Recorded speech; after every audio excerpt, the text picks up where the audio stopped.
let's take a look at how transformer works. So transformer works in the case, transformer is able to step up or step down the voltage by creating a magnetic field that's constantly fluctuating and changing. And in doing so, create an induced EMF based on the relative number of turns at the secondary coil vis-a-vis that of the primary coil.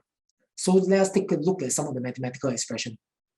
So first, this is actually the voltage that's applied across the coil. And as far as the EP is concerned, EP is the induced EMF. So therefore, because of this, Vp minus EP is equal to the potential difference across the primary coil. And we can always assume that the resistance in the primary coil is negligible. So therefore, because of that, your EP is equal to your Vp. And in the case of the induced EMF, it is equal to the rate of change of magnetic flux.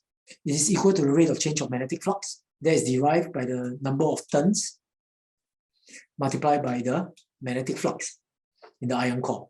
And from there, we can work out that Vp is approximately MP the flux dt.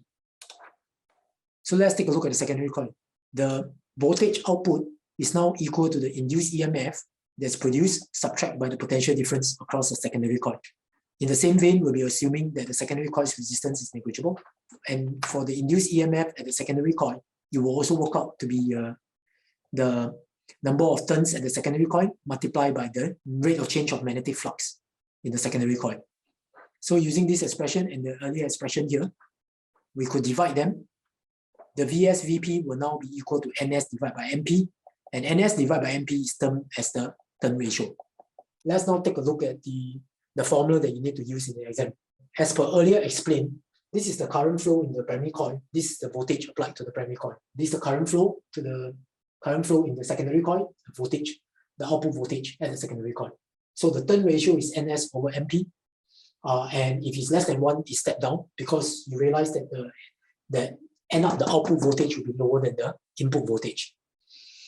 And when it's more than 1, it will be step up because the output voltage now will be significantly higher than your input voltage. That's the earlier formula that we've shown you. And the Ns over Mp is equal to the turn ratio. Finally, from the perspective of conservation of energy, the input power must be equal to the efficiency multiplied by the output power. Certainly, there will be energy that's lost through heat and other means. Later, we'll talk about some of those. But what's important is that as far as the formula is concerned, is IPVP is equal to the efficiency multiplied by ISVS.